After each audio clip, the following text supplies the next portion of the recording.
kindly do not read through the paper. Please present the main ideas, in fact, the main points of argument, and exactly what is the gist that your paper says. So it will save a lot of time, and we will have all the main points, and we can have minute or two for discussion. Yes, it is over to Ajadji. Yeah, please. Thank you, sir. Good afternoon to all our panelists, speakers, and our chairperson, sir. Uh, I welcome our honorable chairperson, sir, Dr. Naresh Kumar Bhatt, sir. Dr. Naresh, sir, is currently professor in University School of Humanities and Social Sciences at Guru Gobind Singh Indraprasth University, New Delhi. I welcome you, sir. I also welcome all our distinguished speakers and delegates, our paper presenters in this session. We have total of 8 speakers in this session, uh, and some of the participants are still joining. Uh, uh,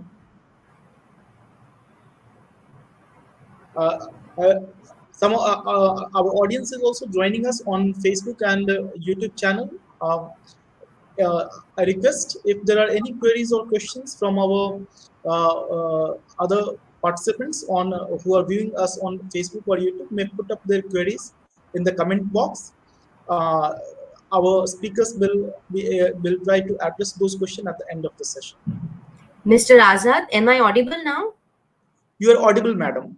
Yes. I would, sorry to interrupt you. I want to present my PPT. So I have already sent you the mail. Okay, madam.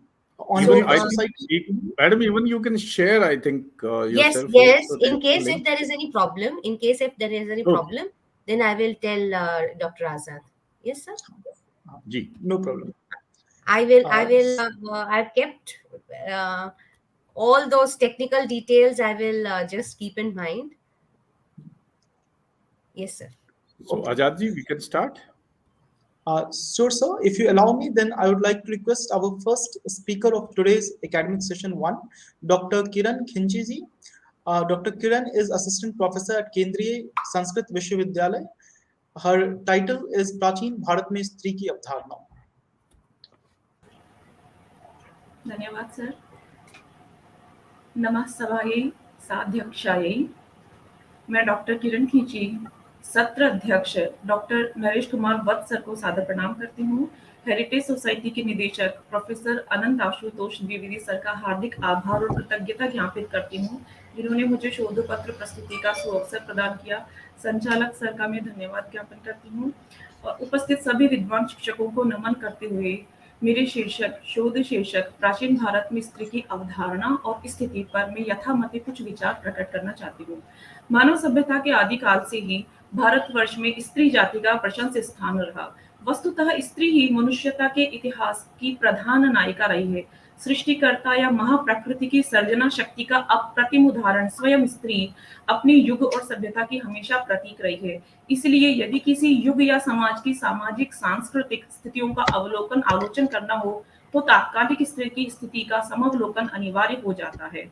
प्राचीन भारत में स्त्री की अवधारणा सब प्रमाण प्रस्तुत करने के लिए मैं क्रमशः वैदिक काल, स्मृति काल, रामायण काल और महाभारत काल में स्त्रीत्व की अवधारणा पर दृष्टिपात करना चाहूंगी. वैदिक काल में स्मृति.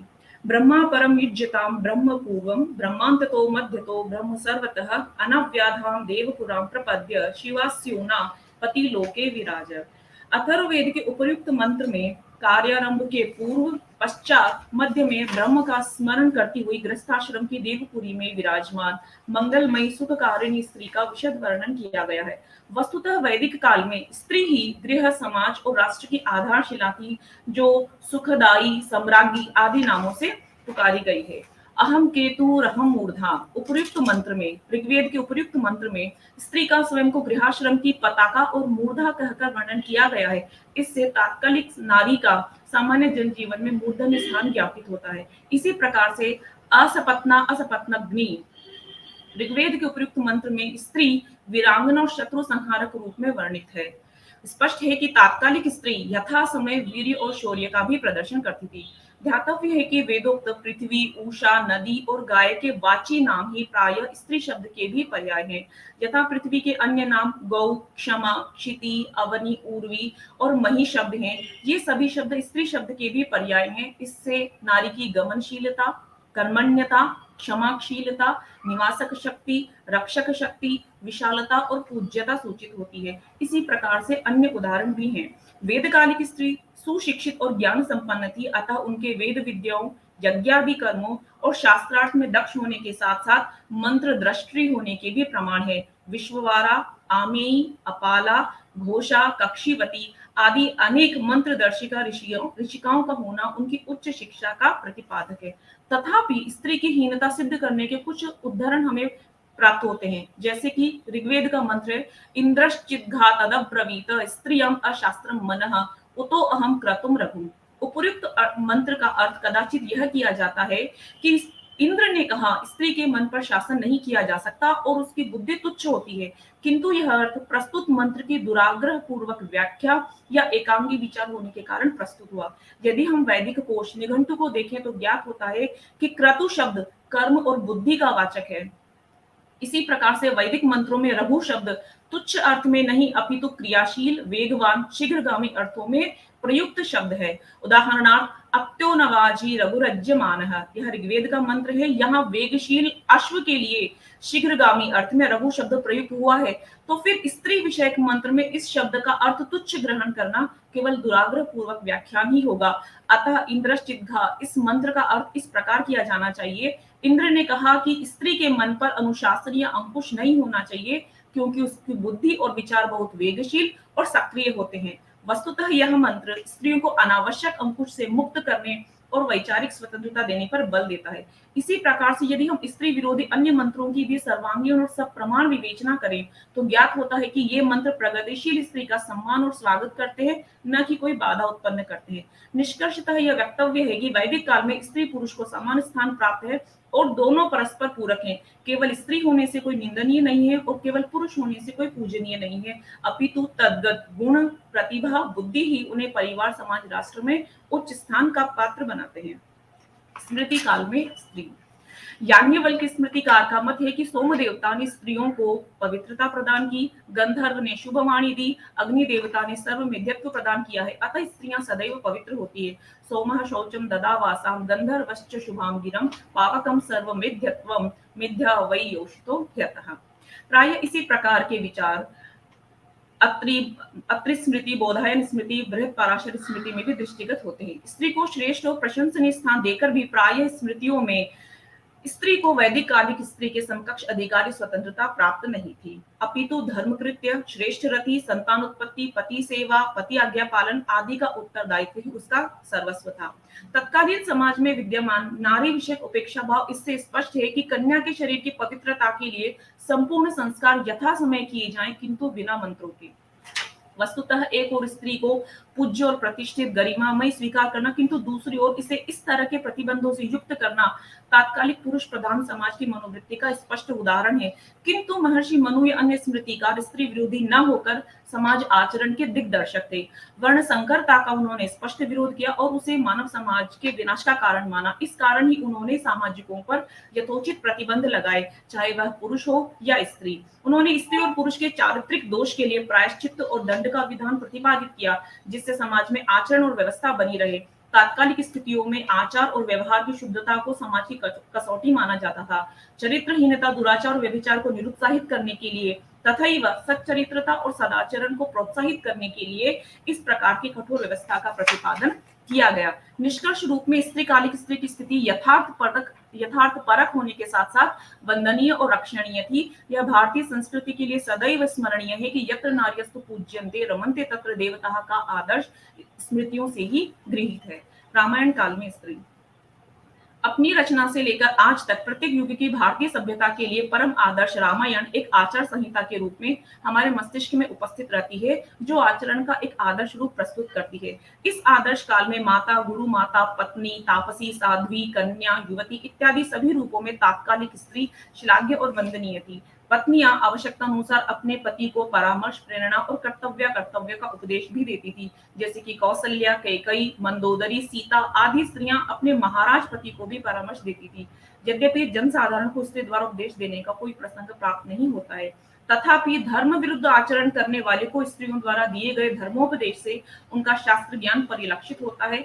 यथा ही घृताची कन्या वायुदेव को संबोधित करती है, अशुभम स्वर्गमास्थाय न धर्मम प्रत्यवेक्षते। राजनीति विषयक विशद ज्ञान भी उनकी उच्च शिक्षा का परिचायक है। कैकेयी, मंथरा, तारा, शूर्पणखा ने अपने राजनीति विषयक ज्ञान और राजनीति से अपने क्षेत्र और देश की राजनीति को बहुत हद तक प्रभावित और परिवर्तित किया।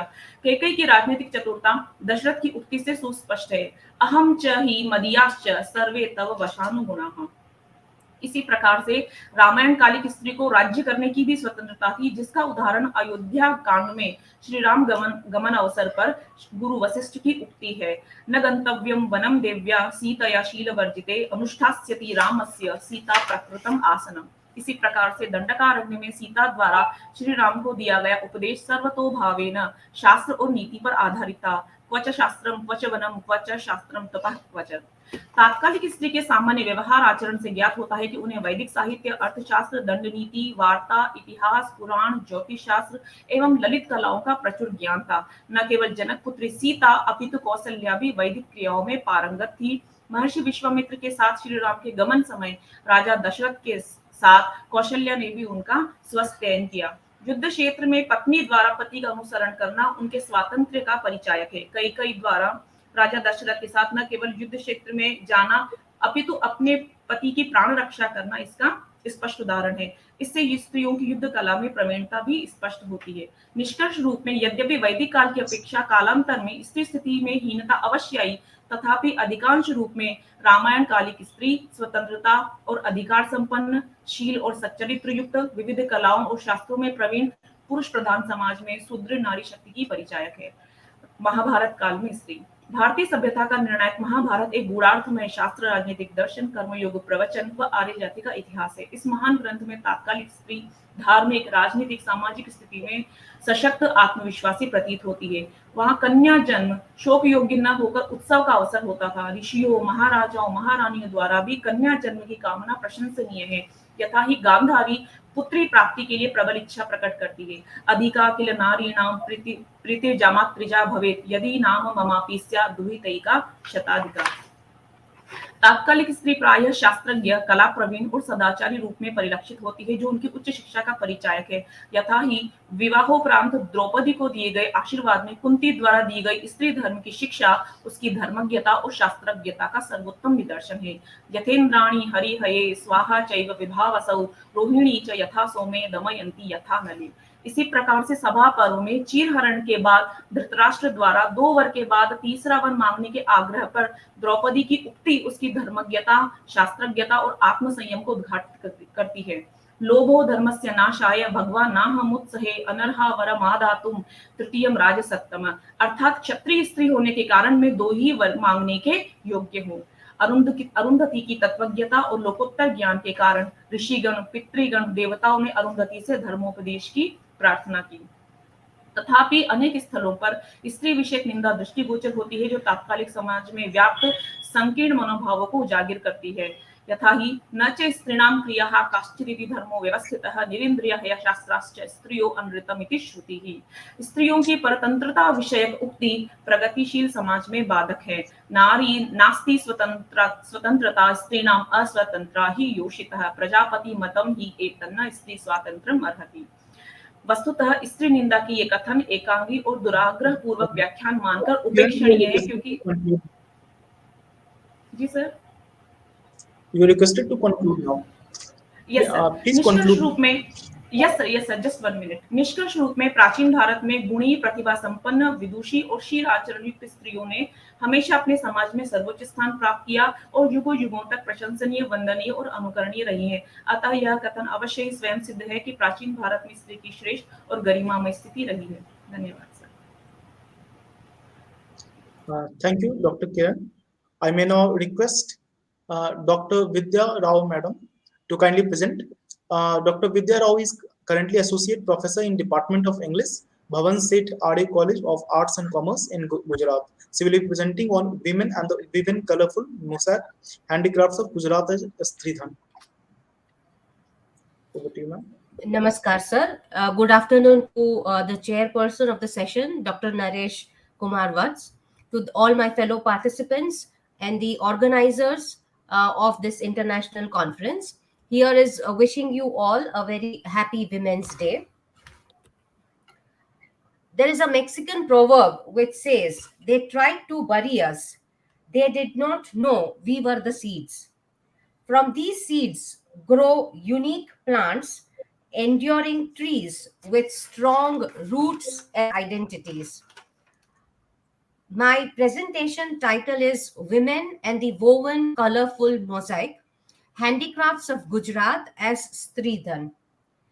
Women and the woven colorful mosaic are deeply associated to the ethos and the psyche of Gujarat.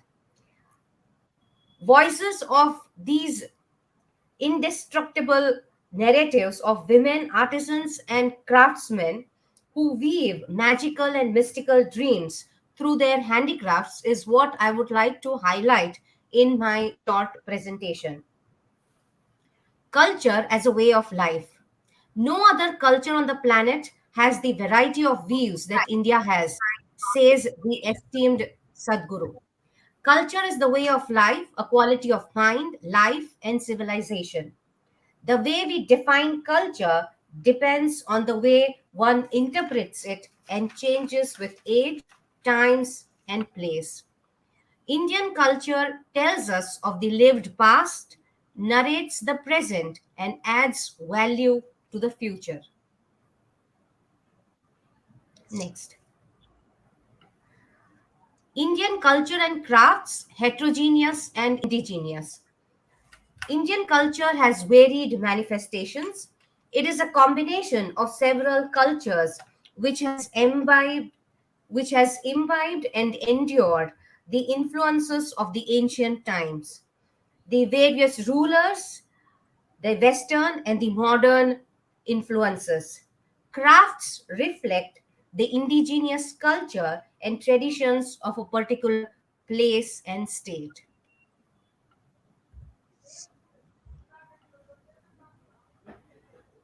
Culture and crafts, women as creators.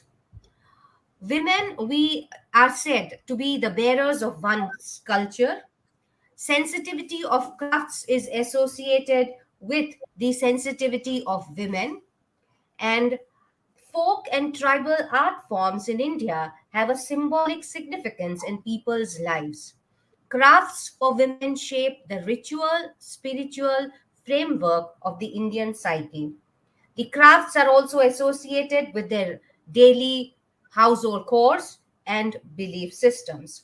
For instance, pottery, masks, tattoos, weaving, toy making, painting, embroidery, jewelry are not just aesthetic subjects, but they are they represent their caste, their community, and their ancestral heritage.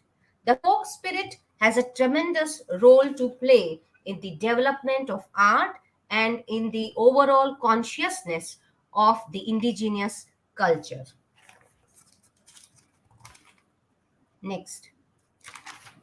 Handicrafts of Gujarat, vibrant and varied. Crafts of Gujarat mirror the true essence of folklore and festivals of Gujarat. Magical colors, vivid patterns, and exquisite weaves reflect the diverse socio-religious, political, cultural, and historical influences. I've named some of the best uh, handicraft items of Gujarat. Yes, these crafts represent a particular community and caste and their ancestral heritage. Next, please.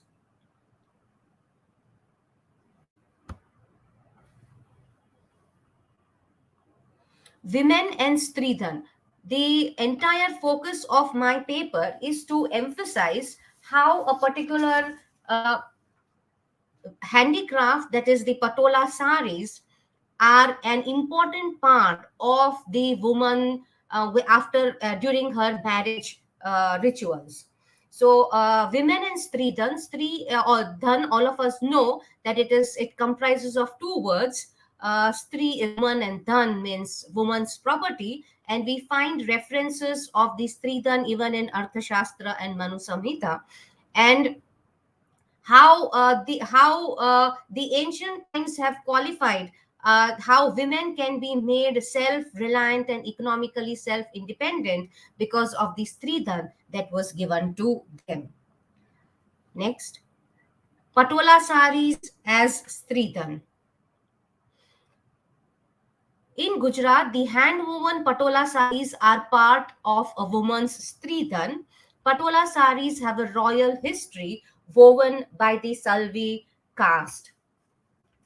They were patronized by the Solanki and the Rajputs who ruled Gujarat in the 12th century. And it is said that patola is not just a piece of cloth, but it is a tradition. It is a sacred heirloom, and they are so very expensive that they are associated only with a particular social status, reserved only for a certain strata of society.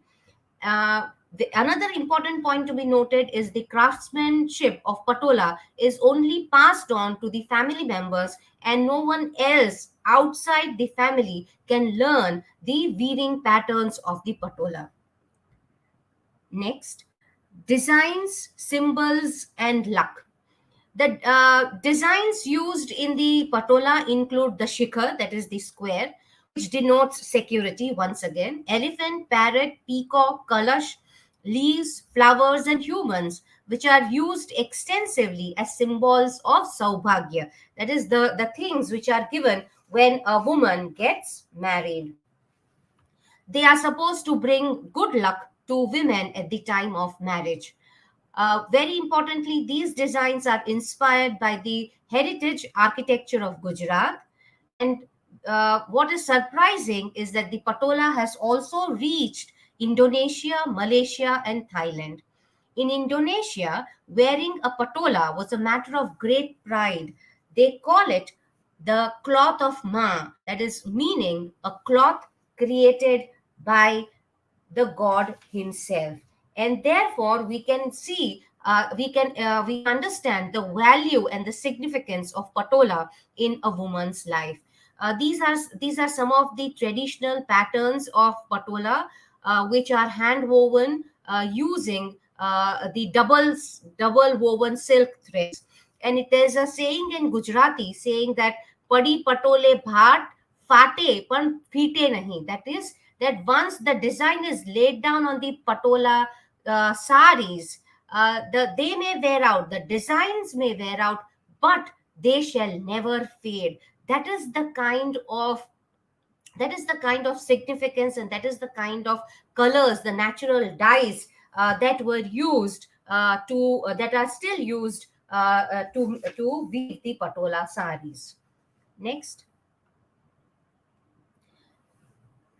the handicrafts of Kutch. Another important uh, part of the woman's trousseau when she gets married was which the Kutch people use is the traditional handicrafts of Kutch, which are a very important, significant part of their lives. And this art is carried forward in the family by the woman. Every young girl imbibes these skills from her mother.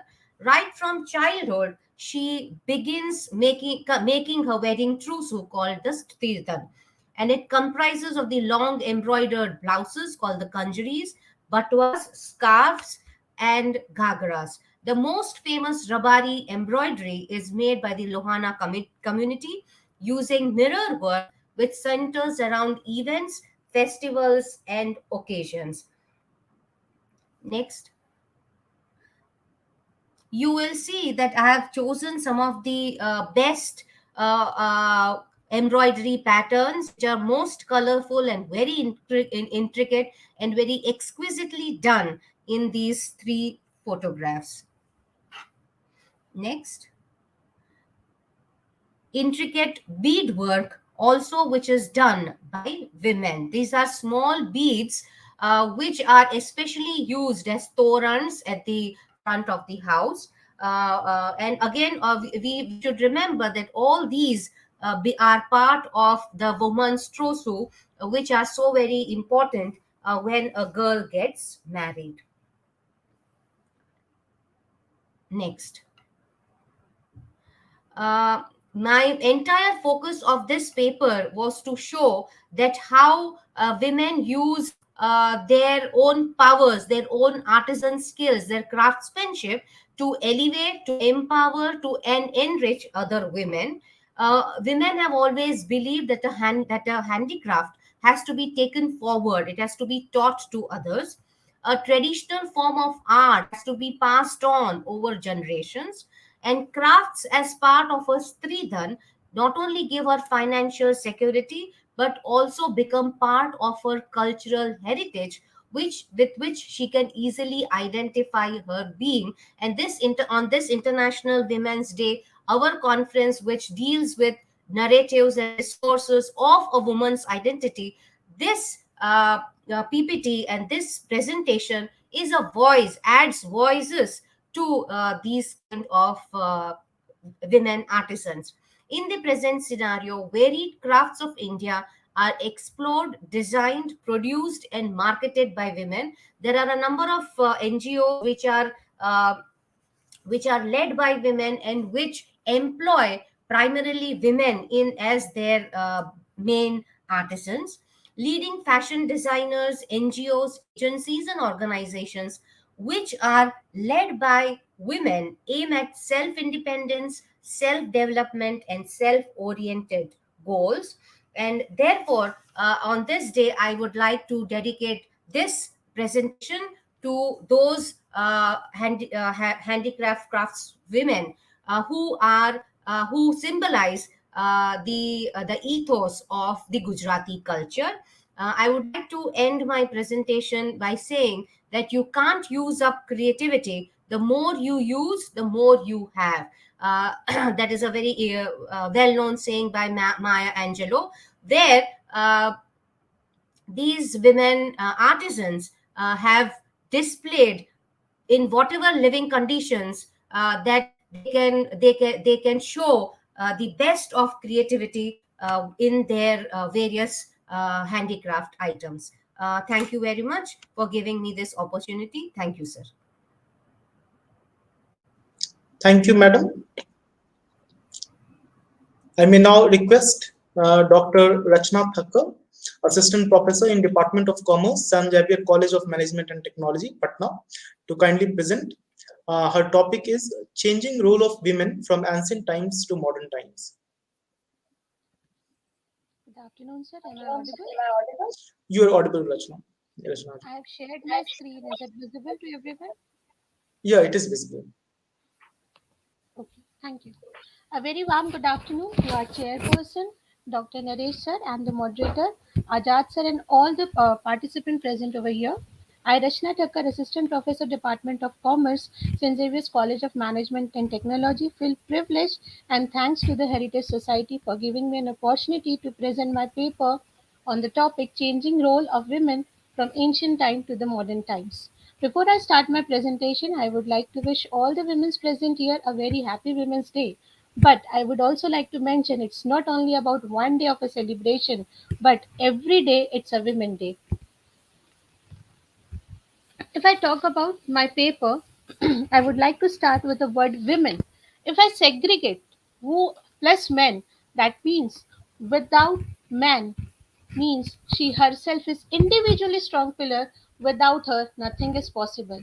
We say that behind every successful man there is a woman, but if I talk about a woman, behind every successful woman she herself is there.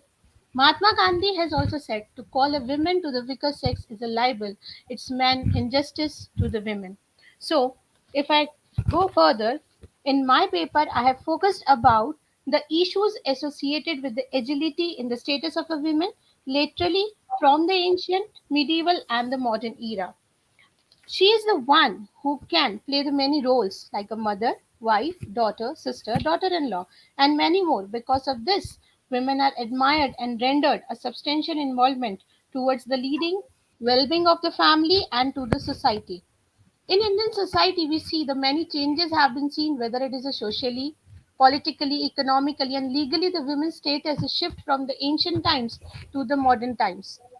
Even though this shifting in the women's status from ancient to the modern times, the women still have to struggle in the against the inherent male control mentality in the society. Women role in the ancient India. We have seen that the Indian cultural tradition begins with the Vedas, and it is generally believed that the Vedic period spread over from 300 BC to 600 BC, and status of the women is observed during this period as below. I have mentioned some of the points. The very first one says the liberty which has been given to the women during the ancient India in the Vedic period was that the gradation of autonomy specified to the women to take part in the public activities specifies the nature of the status adored by the women during the Vedic period. In this particular period, they were having the liberty for the decision making related to their education, marriage, freedom to take decision in their family matters. If we observe during this particular period, there was no Parda system and the women were treated as the Ardhanginis. Identical educational prospects were given to the women. Educational Education of the young girl was considered as an important qualification for the marriage, and girls were never being ill-treated, although it was considered that the lineage of the family will be run by the male member of the society, and that's why the boy child was given preference in comparison to the girl child. But during this particular period, girl child was receiving education like male child and pass away through the brahmacharya discipline, including the Upnayan rituals as well. Moving ahead, marriage decision by the women was there. The very famous thing was the Swayamvara. The women were given the opportunity that they can select a person to whom they want to spend their rest of their life. And the next was the religious position which was given to the women. In this particular point, I would like to mention about that the women also received the trainings in the arts, music, painting, and for some military trainings also. Buddhist and the Jain nuns renounced the world for the sake of the spiritual salvation. In this particular thing, the Manu laid that down marriage was equal to Upnayan, while Yajnavalkya took the step of prohibiting the Upnayan ceremony for the girls. In the religious field, wife enjoyed the full rights and regularly contributed in the religious ceremonies with her husband. Status of women in the medieval India. The medieval period between 580 to the 1500 AD proved to be highly unsatisfactory for the Indian women and for their status further worsened during this period. And if we see this age was These are considered as typically a only dark limited age to for the the women. typical subset in Muslim countries as well as in countries. Sir, am I audible? I'm hearing some other sound as well. Okay. Hello? It may be due to somebody's mic might be open. Okay. You're audible, Rachna. Please continue. I request other participants to kindly mute themselves. Thank you. Thank you. So, if we see in this particular status of a women in the medieval India, when Muslim invaded India, they transported their own culture. And as I discussed in my previous slide, the women were being observed that there was no further system.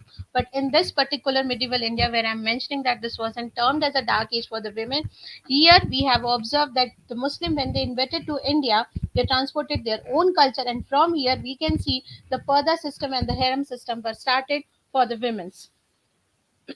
This problem was related with the women resulted in the change of the mindset of the people, and from here and now they started to deliberate a girl as a wretchedness and a problem which has to be protected from the eyes of the vulgars and desire superfluous care.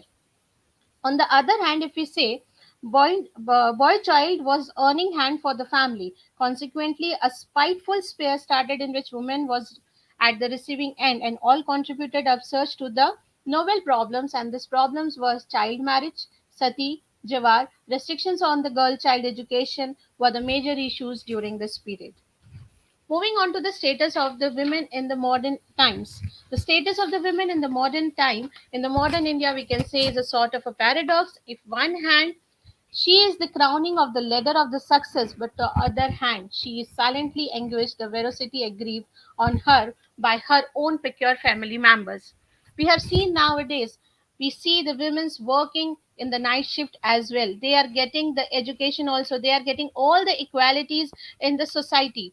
But on the other hand, still the paradox system is there, still the certain rituals are there where in the Indian society women are being still treated that they are being made for the domestic work only. In some of the, still in the urban area also, I'm talking about, not only in the rural area we say that this particular thing is prevailing, in the urban society also the women's are not being given that equality in the society, they are not being treated with that justice in the society. So women in the modern India has reached to the mass, but still today in many places birth of girl child is cursed to the society.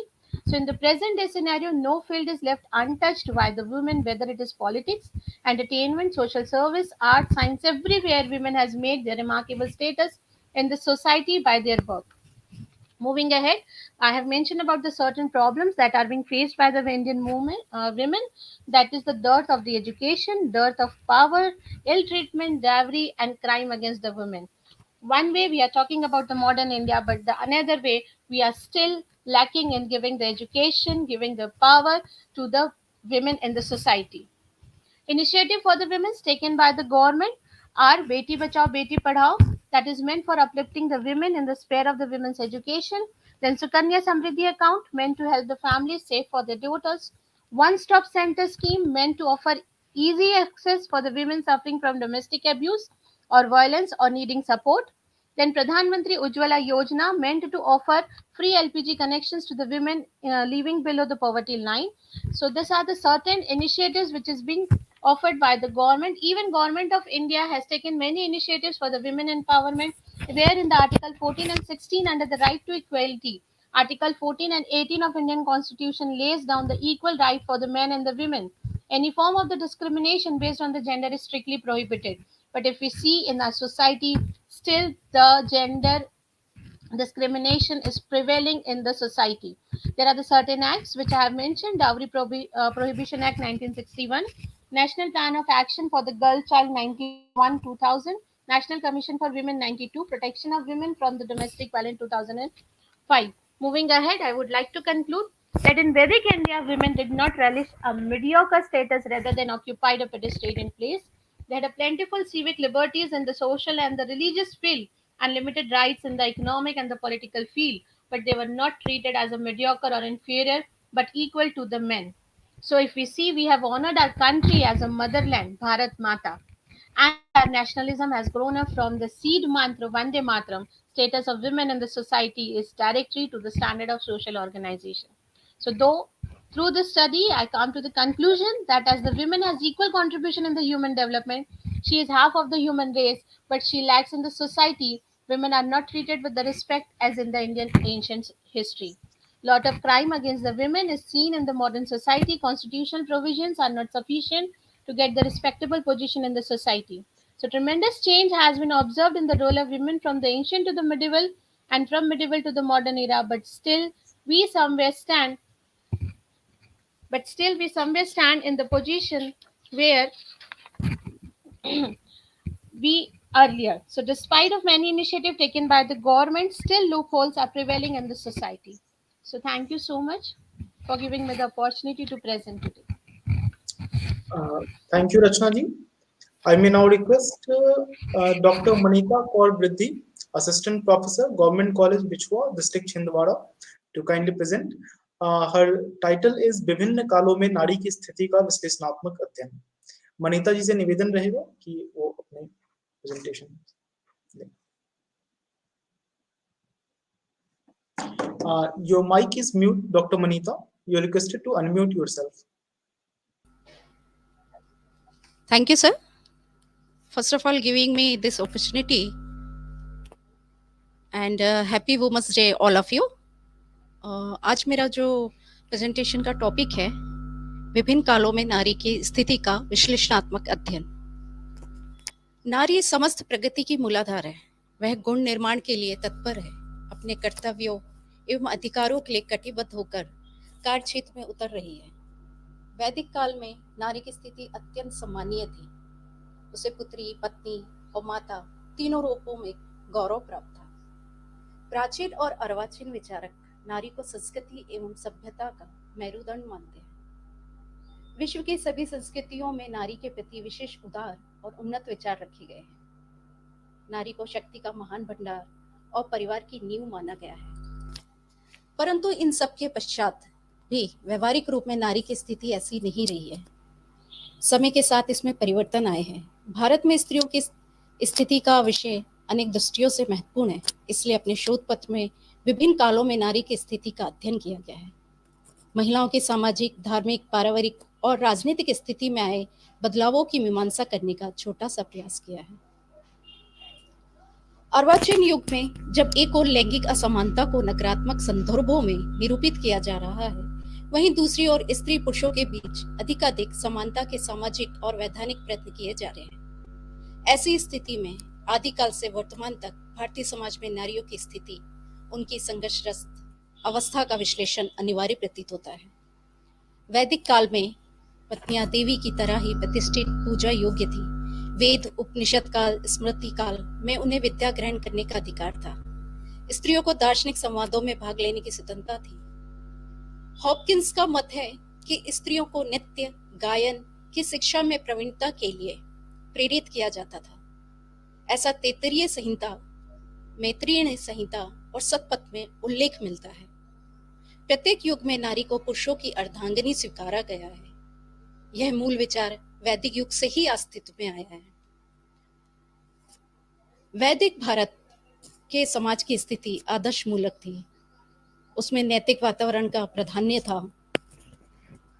इसलिए यम yummy जैसे संवाद सूक्तों में नैतिकता का अमर संदेश है।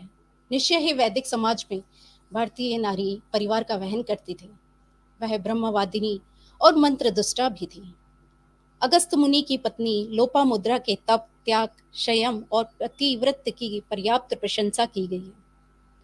वैदिक भारत की स्त्री सहयोगिनी थी। आशय यह है कि उस काल में नारी की स्थिति अत्यंत सम्मानीय थी। वैदिक काल में स्वयंवर की भी प्रथा थी। यह प्रथा स्पष्ट करती है कि इस काल में महिलाओं को अपने जीवन साथी के चुनाव में काफी स्वतंत्रता थी। वैदिक काल की नारी को शिक्षा प्राप्त करने का अधिकार था। शैक्षणिक दृष्टि से महत्वपूर्ण काल माना जाता है। वहीं उत्तर वैदिक काल में स्त्रियों की दशा खराब होने लगी थी। शासकीय व अन्य उच्च परिवारों में से एक से अधिक पत्नी रखने की प्रथा प्रचलित हो गई थी। महाभारत काल की नारी पूर्ण स्वतंत्र और स्वच्छंद नहीं थी। उस पर नियंत्रण रखा जाता था। इस काल में पतिव्रत्य धर्म को नारी जीवन का परम लक्ष्य माना जाता था। इसी में ही नारी जीवन की सार्थकता थी। मौर्य काल की बात करें तो मौर्यकालीन भारत में नारी की स्थिति सम्मानजनक नहीं रही थी। स्त्रियां बंधनों में बांध दी गई थी। उस काल में शिक्षा का अभाव सा हो गया था। घर की चार दीवारी ही उनका क्षेत्र था। विभिन्न शास्त्रकारों, महाकाव्यकारों तथा विद्वानों ने भिन्न भिन्न समयों में अपने समसामयिक दृष्टिकोण से ही नारी की स्थिति पर प्रकाश डाला है। समय के साथ साथ समाज की परिस्थितियों में भी परिवर्तन आया है। कंक्लूजन देखें तो महिलाओं की जो समस्या है केवल आधुनिक समाज में ही नहीं वरन बहुत ही पुरानी है। महिलाओं पर होने वाले अत्याचारों को यदि देखें तो वह किसी न किसी रूप में, चाहे धर्म के नाम पर, जाति के नाम पर या समाज या रीति रिवाज के नाम पर, अत्याचार तथा शोषण का शिकार होती रही है। वर्तमान में महिला उत्पीड़न अपनी चरम सीमा में है। प्राचीन युग से वर्तमान में उत्पीड़न की मात्रा में कमी या बढ़ोतरी अवश्य हुई है, लेकिन उत्पीड़न समाप्त नहीं हुआ है। अतः आज आवश्यकता इस बात की है कि हम नारी को वर्तमान समय में इतना सशक्त बनाएं जिससे वह जीवन के हर क्षेत्र में स्वयं को सक्षम बना सके। इसी संदर्भ में मैं कुछ सजेशन देना चाहूंगी। महिलाओं को अपने अधिकार व कर्तव्यों का ज्ञान करवाया जाए ताकि वे एकत्रित होकर लैंगिक भेदभाव, कन्या भ्रूण हत्या, घरेलू हिंसा आदि संबंधित मुद्दों का विरोध कर सके। एक सामूहिक प्रयास के रूप में संकल्प लेकर दृढ़ इच्छा शक्ति से समाज को शिक्षित करके महिलाओं पर होने वाली हिंसा को समाप्त कर मानवता से परिपूर्ण गरिमामय समाज का निर्माण किया जा सकता है। आज आवश्यकता महिलाओं के कल्याण करने की उतनी नहीं जितनी उन्हें सक्षम बनाने की है, सशक्त बनाने की है, ताकि वह स्वयं का कल्याण कर सके, परिवार का और देश का कल्याण कर सके। अंत में मैं अपनी वाणी को विराम देती हूँ और हेरिटेज सोसाइटी का हृदय से धन्यवाद ज्ञापित करती हूँ कि मुझे अपनी बात कहने का मौका दिया। आपने उसके लिए कोटि कोटि धन्यवाद। Thank you sir. बहुत बहुत धन्यवाद doctor Manita ji. Thank ji you so much. I may now request Silpa Vasist ji to kindly present. Her topic is Ungendering the Power Relation, a study of selected texts. Silpa Vasist ji, am I audible to you? Is Shilpa there? We can call the next one, I think, by this time. Maybe we can move to the next participant. Ji, ji, ji. I may now request Saikha Praveen ji, if I'm audible. Saikha ji, you are requested to kindly present. Saikha is currently a research scholar in Karnataka. Her topic is Women in the Freedom Struggle, a study of undivided Bihar from 1917 to 1947. Saikha Praveen ji.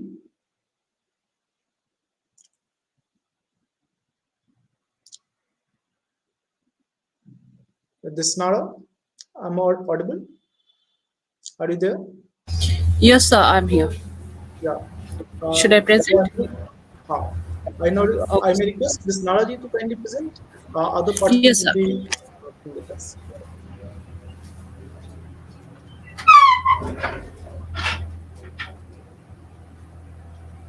Disnara Begum ji is currently research scholar in Northeastern Hill University, Shillong. Her presentation is entitled Choice or Obligation, Meaning of the Hijab to Muslim Women.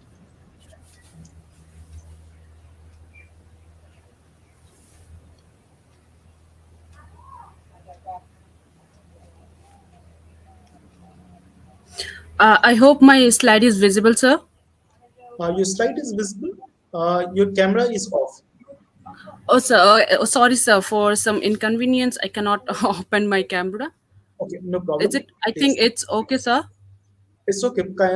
Please. It's perfectly okay. Please present. Okay, sir. Okay, sir. Good afternoon, everyone. I am Dishnara Begum, a research scholar of Department of Education, Northeastern Hill University, and this paper was jointly written with my supervisor, Dr. Udia B. Mathang. She is the assistant professor of Department of Education, Northeastern Hill University. Our topic is choice or obligation, meanings of the hijab to Muslim women. So nowadays, as we all know, that hijab is a difficult subject, not only in Muslim countries but also in contemporary India.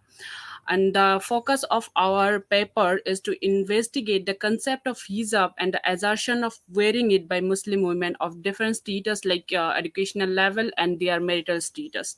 And in this paper, we try to investigate the opinions of Muslim women from Assam who are wearing and not wearing hijab. The study is a qualitative in nature, and we have interviewed 10 Muslim women on the issue of hijab. And from the study, we can see that who wear hijab, they assert that it is necessitated by their faith, and whereas women who do not wear the hijab argue that it should be a personal choice rather than a mandate. Uh, hijab is contested, and it is become a complex issue, and in like which is intervened in politics nowadays in India, and which has started when six teenagers at a government-run college in Karnataka's Udupi district began protesting after they were barred from classes for wearing headscarves or hijab. And right-wing groups on both sides made aggressive speeches while Hindu students appeared in colleges wearing saffron shawls, and state administration had to close high schools and colleges in response to threat of violence. students. Further, the ban also spread to some other colleges as well, and the result of it have not only heightened a new form of hate towards Islam, but have brought a tremendous amount of attention to women's veiling. And if we talk about concept of hijab, the hijab is illuminated in a number of different ways. Some group says that Muslim women or girls must cover everything but their face and hands, and the other group says that it is hard to cover everything but the eyes. And if we talk about Quranic verses of women's dress code, Quran has in the verses of 24 to 30 31, it has mentioned that believing women that they should lower their gaze and guard their modesty, that they should not display their beauty and ornaments except what appear thereof.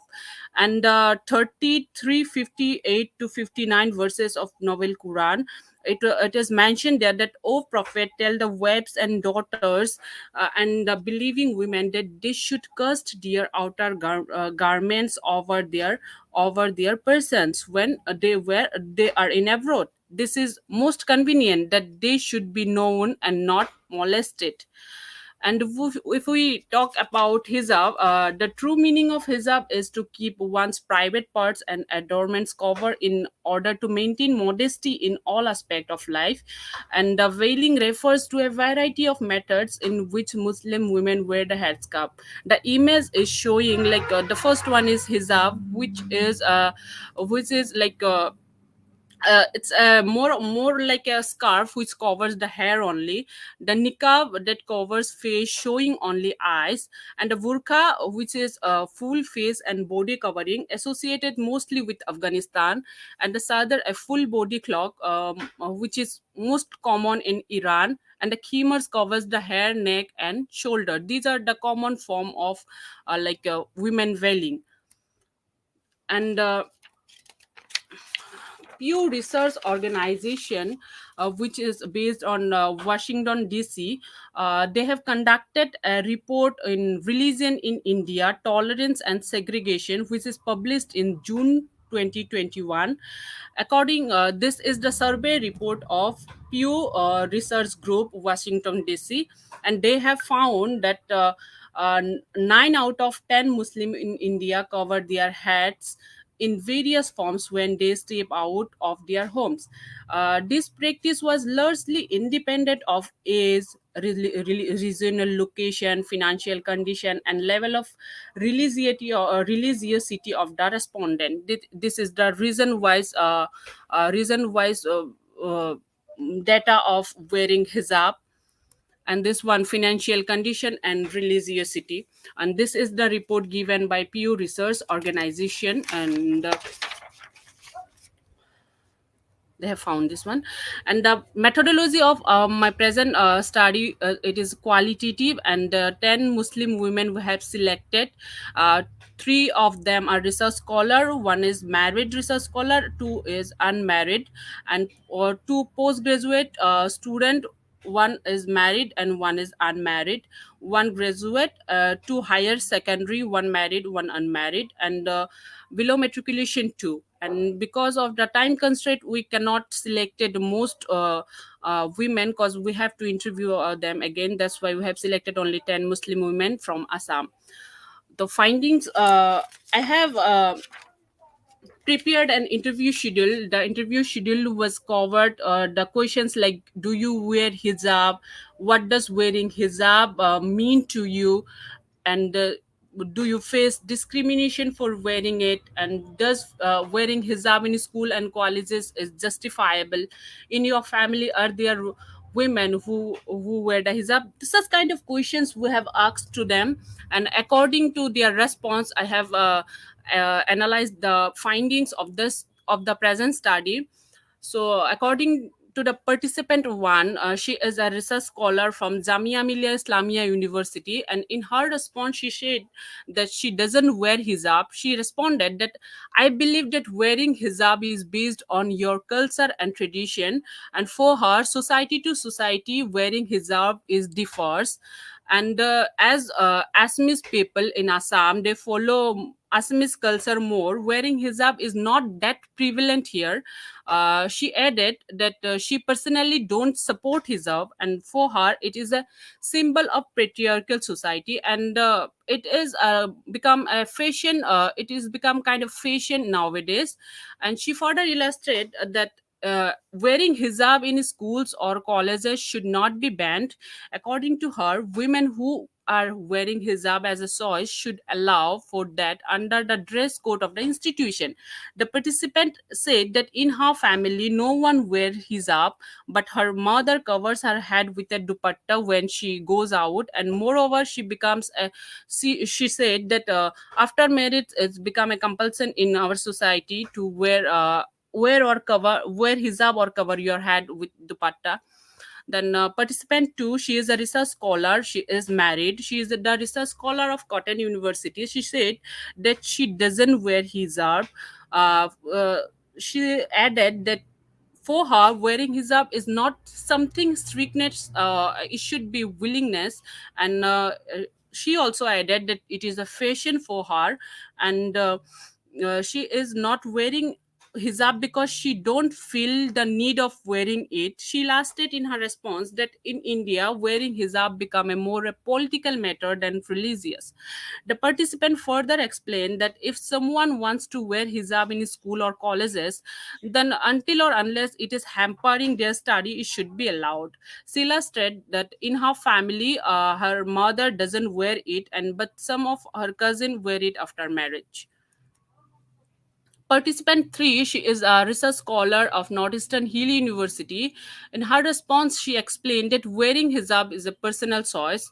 She personally do not prefer it, so she don't wear it. For her, it is just a piece of cloth, and she don't find any hidden meaning of hijab in her perspective. And she is a research scholar of history, and for her, the origin of hijab and burqa are due to climatic condition of Saudi Arabia and the socio-economic environment of that time. Moreover, there is a provision in Islam that if you don't find an answer to a question in Quran or Hadith, then the last answer to your question would be your consent. And according to her consent, wearing a hijab is not needed in a present day. But yes, she said that it is again based on personal will.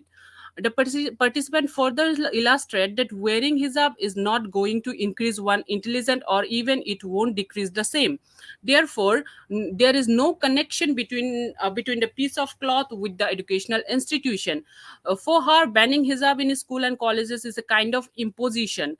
And she said that, see, if imposing someone asks to wear the hijab and imposing the same person to not wear it, in both cases fundamental human rights are violating. The participant said that in her family, her cousin wear it from her childhood, and for her cousin, wearing hijab was an obligation in her childhood, but being in the same environment, now she feels confident wearing it, and moreover, now it is a choice for her. She further explained that covering your head after marriage is more a traditional thing in India. Not only Muslim women, but also some other religious women cover their head after marriage. Participant 4, she is a postgraduate student, married, and she is a student of Krishna Guru Adhyatmik Vishavidyalaya, which is situated in Barpeta, Assam. She is revealed in her response that she wear hijab because in Islam, covering hair is farz and showing hair is haram. She was told it when she was in maktab. She started covering her head from her childhood, and she further illustrated that when she was in high school, her friends used to tease her for wearing hijab. But now, as she is studying in a spiritual university, that is Krishna Guru Adhyatmik Vishavidyalaya, it is a spiritual university, she do not face any discrimination for wearing it. The participant further says that she feel that banning the hijab in school and colleges is not good. If it got banned, then a student like her cannot go for education. In her family, everyone wears the hijab, and wearing hijab is a first from the age of 7, and after marriage it is become a necessity for the society also. Participant 5 is a postgraduate student. She is unmarried, and she is a student of Master of Social Work which is she is studying in Narim, Guwahati. She reflected in her response said that she don't wear hijab now, but she is planning to do so after her marriage. And in her opinion, it is a symbol of being a Muslim. It shields ladies from unpleasant gazes, she added.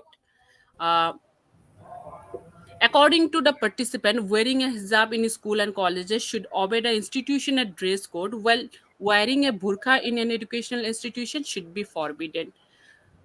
And she asserts that after marriage, all of the women in her family wear a hijab. Participant 6, she is a singer and she is married, she is a graduate. She stated in her response that she wear hijab sometimes, and for her, wearing hijab is good for everything. And adding her response, she said, wearing the hijab earns more respect in society, but she cannot perform it cannot perform on the stage wearing it, because it may appear strange to others who don't have knowledge about it. She further said that prohibiting hijab in schools and colleges is not a wise decision. In her family, the majority of women wear hijab, and all women are required to cover their heads after marriage. Participant 7 is a married, she is an ANM, and she said that she wear hijab and it is a religious requirement for her. It is a religious duty that Allah and the Prophet, peace be upon him, have commanded us to follow. She said, I have never faced any discrimination because I wear it, and I have noticed that in society, women who wear hijab or cover their heads are treated with more respect than those who don't. Hijab also shields women from men's negative eyes, and all of the women in her family wear it, and it should not be banned in educational institution. Participant 8, she is unmarried and a student of class 12. She stated in her response that she don't wear hijab. It's not because she don't respect it, but because she don't consider the hijab to be a symbol of her beliefs. She said, I love my Allah and that's enough for me. She said wearing a hijab in school and colleges should not be allowed. She further added in her response that in her family, her mother covers her hair with a dupatta when she goes out. And honestly speaking, after marriage, covering your head become a kind of compulsion for Muslim women. Participant 9, she is a married class 5 student. Class 5 women. She said she's a housewife. She said she wear hijab because if she go out without wearing hijab, people say that she is shameless. She said that I am not practicing my faith. People says that I am not practicing my faith. She said she don't always want to wear it, especially when she is going to a party, but she cannot do it because people will gossip about her. That she added that she never faced discrimination because she wear the hijab. Nevertheless, if she do not wear it, she will face it. Further, the This now participants. you are requested to kindly conclude now. Yes, sir. Yes, sir. Give me 1 minute, please. Further, the participant stated that she believed that a student should adhere to the institution dress code in school and colleges. The participant said that every married woman in her family is required to cover their head. Participant 10, she is unmarried. She wear hijab because it is an obligation for her. So in the discussion we can say that women who wear hijab, they said that they are obeying and submitting to Allah, and it is a symbol of being Muslim, because once a woman wears a hijab or use a headscarf, then everyone notice that she is a Muslim. Wearing the hijab is one way for Muslim to demonstrate their belongingness and identification. According to them, hijab is a shield from bad things, and the other group who don't wear it said that it is their choice, and they don't consider the hijab to be the symbol of their beliefs. Some of them thought that the hijab is a part of fashion. From the findings, it is reflected that most of the women support hijab in school and colleges, that it is a personal choice of the student, because women who wear the hijab, if not allowed doing so, may hamper their future study. The study revealed that after marriage, covering the head becomes a compulsion for most of the Muslim women. uh, in the conclusion we can say that uh, hijab is a controversial issue. We can say that some Muslim women wear full body garments that only expose their eyes. Some cover every part of their body except their face and hands. Some believe only their hair and their cleavage is compulsory to hide, and others do not observe any special dress rule. So it is still a controversial issue. So uh, thank you. Uh, Thank you, Disnaraji. Thank you for your presentation.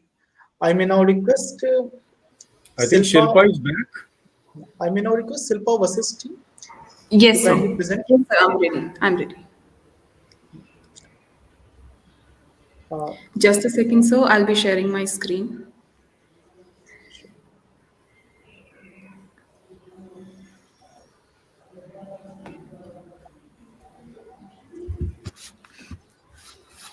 Is my screen visible to all? yes, your screen is visible. Kindly go ahead. Good afternoon to one and all present here. I'm really thankful to Dr. Naresh Kewats for chairing this conference, international conference, and definitely the organizers, Heritage Society and Gulab, Yadav, Smriti, Shiksha, Mahavidyalaya, for giving us this platform to express our views. And first of all, happy International Women's Day to all of you.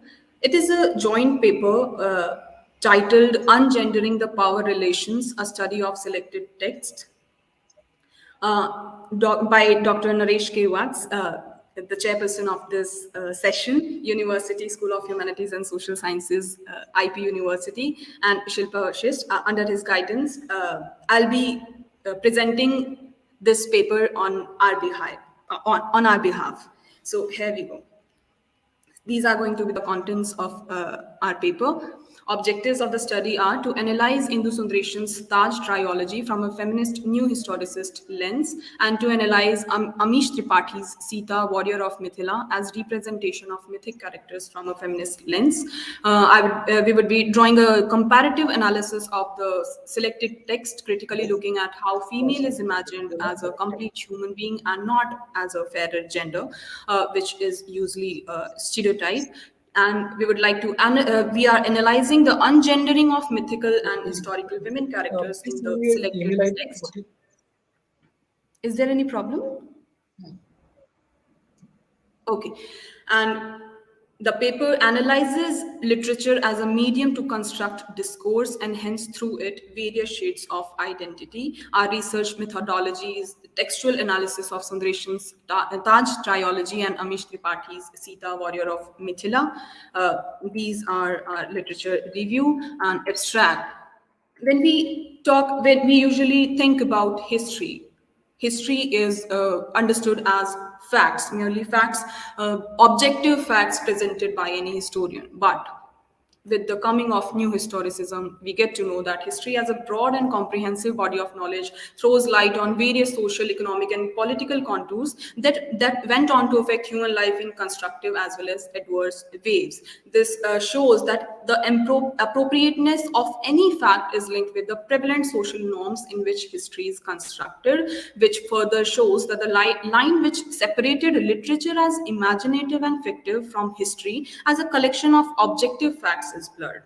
Well, both of them, they are different kinds of texts which mirror the political and cultural conditions under which a society is formulated, inviting multiple interpretations from different standpoints. And keeping this this understanding in reference, this paper explores how the representations in literary texts can be interpreted in an open frame. These are the discussions for our background. We need to understand what do we mean by literature. So it originates from the Latin word literature, literatura, a written text available to public for reading. So by the 18th century, literature as a separate field emerged and which was seen as imaginative. There are various values attached to literature. It gives aesthetic pleasure to the readers, not just to the readers, but definitely the writers too. It has cognitive values which help the readers as well as the writers to understand themselves as well as the society in general. It is interpretation centered, emotion centered, and literature is mode of imitation. We imitate, we represent our reality, we represent our emotions, and we express ourselves through literature. And literature advocates various possibilities of reality and truth supported with examples. It gives us freedom to impose multiple interpretations on a literary work and aids the writers need to express themselves and their viewpoints about life. Whereas history, it is generally understood as a corpus of ascertained facts collected from various sources. Traditionally, what is the idea of history?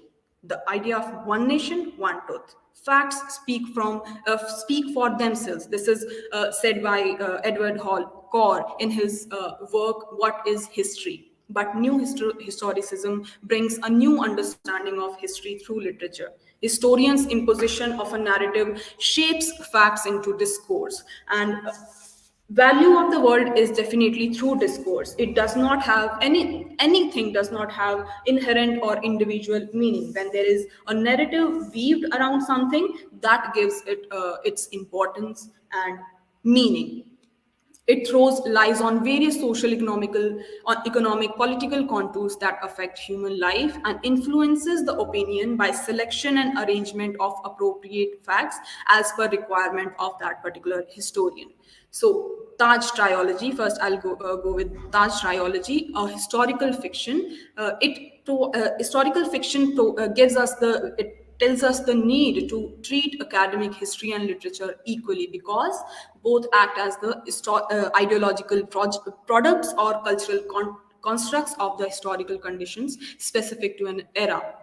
It fuses facts with fiction, imagination. There is a new awareness of the past, and it takes microscopic view of human realities, which is absent in academic history. It explores the subjectivity and multidimensionality of the past and of the historical characters. The novels, The 20th Wife, The Feast of Roses, and Shadow Princess, combinedly called as Taj trilogy, written by Indu Sundaresan. They entangles within a romance the Mughal empire politics and presents the limitations of Mughal history as and identify and rectify it. These texts bring in the plurality and multidimensionality in the interpretation of history and provides the space for the experience of the marginalized or invisible masses of history. The novels, they are presented as her stories and explores the socio-political spaces of women and opens up a new horizon of her story paradigms. There is denial of the traditional male voices of the history, that action goes in the hands of men and women remain in their harems behind their wheels. These female characters in all these three novels, they are powerful historical women empowering and engaging themselves in the society. The protagonist of The 20th Wife and The Feast of Roses, she says, I am going to push them aside and take a look. And this is what we see by the end of this novel, and definitely the novel coming next, the second sequel, The Feast of Roses. We see her evolution as a refugee's daughter to becoming Mehrunisa, the sun among the women, and finally become the light of the world, from being just a refugee's daughter to becoming a sun among the women, and then in the entire world as the light. She takes advice of Ruqayya, who is also another important and strong character in the novel. A woman must not be completely reliant on a man, either for money or for love. She sees, Mehrunisa finds out that Ruqayya, even if she was behind the wheel, she was still a voice to reckon with. And why Akbar valued her not for her seductive or maybe the fairer gender attributes which women is characterized with, but she is valued for her quick mind, sharp wit, and comfortable presence. Mehrunisa dreams of becoming an empress of Hindustan, and she becomes so. She becomes economically autonomous and a strong self.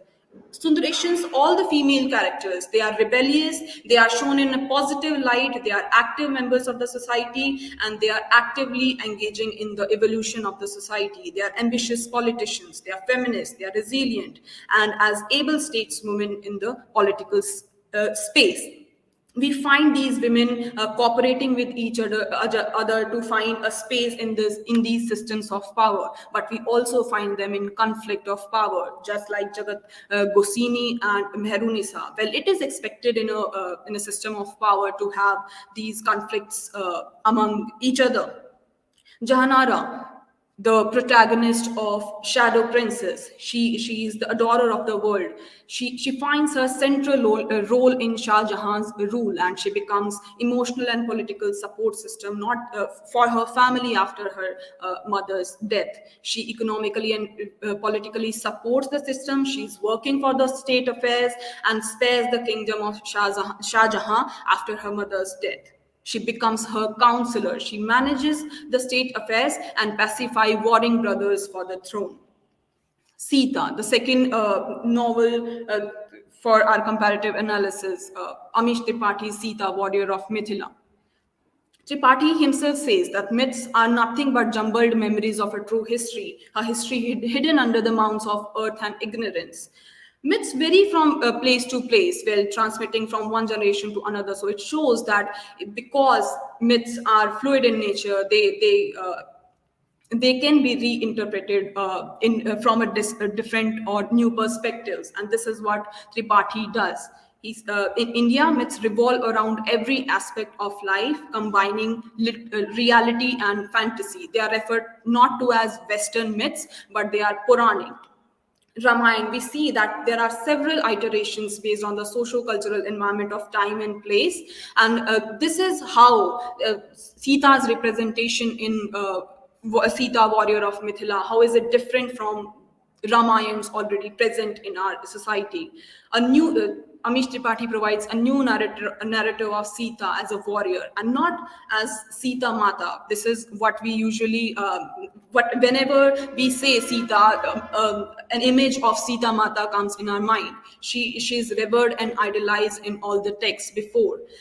But in this novel, she comes up as the warrior, and she represents the seventh Vishnu, protector of the world. She's praised for her physical strength and mental abilities. She knows that life is not only about what we want, but also about what we must do. We don't just have rights, we have duties. She has duties to perform, to take care of her society, to take care of her state, because her father is busy with all those religious activities. Her mother is dead, and she becomes the support system of the family after her mother's death. She is an able statesperson who is capable enough to become Mithila's prime minister. She is less concerned about her beauty and more about her duty. Duty comes before beauty for her towards her state and towards the nation. So both these texts, Taj trilogy and Sita, warrior of Mithila, they are presented as gender critique. So we need to ungender the historical and mythical characters as human beings rather than as fairer sex who want fair and lovelies to be fair and lovelies because this is what it is usually expected from them. No, they are presented as able, not just as able women, but as able statesperson in the political space, carving out ways to attain sovereignty. As excellent manipulators, they influence even the decisions of emperors to bring about decisions in their favor with respect to Taj trilogy. They are competitors. They are not just passive subjects. They are not just wives to their husbands, but they are competitors in the dynamics of power and politics. In conclusion, new historicism brought a paradigm shift in looking at and presenting history. We need to revisit our myths and history in order to understand that the bare body of history leaves itself open to various interpretations, because as per Edwards Howlett Carr, the facts speak only when the historians call on them. It is he who decides to which facts to give the door and in what order or context. There is no inherent quality in the facts or in characters in themselves, but is the decision of the historians or any writer in general to represent them in a way he or she wants to. Various historians tend to interpret this corpus of knowledge in congruity to their perspectives. It depends upon the individual's intentions and objectives of how he or she wants to construct the edifice of future. We need to ungender the individuality of women, historical as well as mythical figures, because they are not just merely able states women, but great politicians. They are capable human beings, evolving themselves to become true member of the world, of their society. These are all the references. Thank you.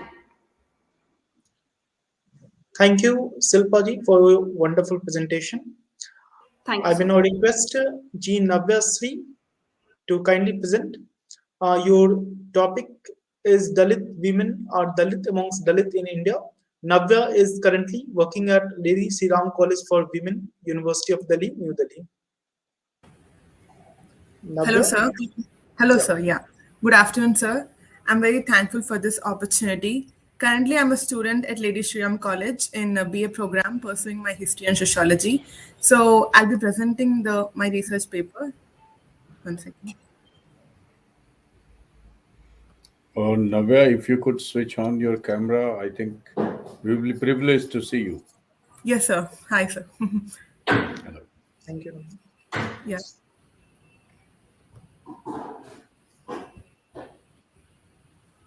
So, can you see my screen? Your Not screen is yet. not visible. Sorry. There is a share option in the bottom of the screen. Click on share and then click on share screen option. So, can you see now? Yeah, your screen is now visible. Okay. Yes, sir. So the topic of my research paper is Dalit women are Dalit among Dalits in India. So the main motive behind doing this research paper is I was personally motivated to do this paper. Fortunately, I'm born in a family where there is no discrimination based on gender. I was treated equally with my male siblings, but when I grew older, I came to know that there is a lot of discrimination in the society, especially on Dalit women. So that is why I personally started to do a research paper on this and today I'm here to present about it. Here is the abstract about the research paper, which states Dalit women in India are amongst the most suppressed women in the world. This paper is a study that endeavors to illustrate the reasons for which Dalit women in India are thrice discriminated based on their caste, class, and gender. The research paper presents the historical factors which led to the humiliation and subjugation of Dalit women in society and in their own community. Patriarchy admittedly played an Present exceeding करवाओ. pivotal role in suppression of their voice against injustice. Moreover, the paper highlights the importance of testimonies in struggle for the liberation of these women. In addition, it points out the Indian nationalist movement to not be inclusive in Dalit community and conflicts between Indian traditionalism and opposed to modernism. Furthermore, it provides insights into the contemporary times and the process through which Dalit women fought against the oppressive male dominated society through testimonies. This paper does not just recognize the problem, but also provides an absolute compelling solution at the end and differences which are used to resolve the differences created in the ancient society. The overview of the paper. It begins with the origin of caste system in India, that is in the early Vedic period, and how the rigidity has developed in the later Vedic period. It also explains the main features of caste system, and then the paper focuses on the main topic of the research, that is how Dalit women are exploited on the name of caste and gender. The next is we'll also see the how Hindu philosophical texts, that is Manusmriti, portrays women, and the role of testimonies is another important factor to this research paper. And Indian nationalism and also Dalit movements are detailed in this paper. In the conclusion, I will share my observations and also few problems behind few challenges which Dalit women are facing and the solutions for ending this inequality. How did it all start? So this is a small timeline which will tell you everything in detail. From 2000 BC to 1500 BC, Aryans have entered to India. Aryans are the people who came from Southeast Asia. They have migrated from that area to India. So when they came here, they disregarded all the Aboriginal culture and traditions. The people who were living in India since ancient days before Aryans came, they were called as dasas, and these people were discriminated when Aryans came into India. They also introduced the caste system to Indian society. From 1000 BC to 600 BC, the caste system became very rigid. It divided the people based on their occupation into four varnas, that is, Brahmins, Kshatriyas, Vaishyas, and Shudras. Dalit was someone who were outcasted from this caste system. They were not considered to be as a people as well. They were not even given importance in any way. So they were also regarded as untouchables and chandalas. If I just want you to imagine, if Dalits are only treated in this way, then we see gender discrimination all over the world. So it's obviously expected in India as well. So women who are Dalits are not just discriminated by gender, but also caste, which is the biggest evil of Indian society. So that is how they have been surviving and facing so many challenges through ancient society. And then in Manusmriti also, the depiction of women is very is very in a wrong way. They have introduced a male supremacy into Indian society and started it became an unwritten constitution for Hindus. So that is why if you see on 1925 December 25th, Ambedkar has also burned Manusmriti, stating that it is a Hindu philosophical text which is guiding people and especially Hindus in a wrong direction. If you see the Dalit women condition pre-independence, although there were a few movements done by a few social reformers and also colonialism, when the westernization was introduced in India, it started to recognize the social evils and try to change. But the system in India was very stubborn and rigid. There were no progression. There was very little progression. And after the independence from 1947, through consistent efforts of prominent leaders like Dr. B.R. Ambedkar and many other leaders, discrimination based on caste and gender is officially abolished, but still we can see a lot of discrimination. So the features of caste system are three principal ones. One is it's an ascribed status. So one person who's born in a caste, there is no other choice for him. It's not a achieved status. He's based on his birth. He's originally, I mean, he's directly attached with that caste, and he has no other option. The second thing is endogamy. One has to marry within the caste, and there is exceptional hatred and disapproval towards intercaste marriages. And unequal. The third thing is unequal punishments.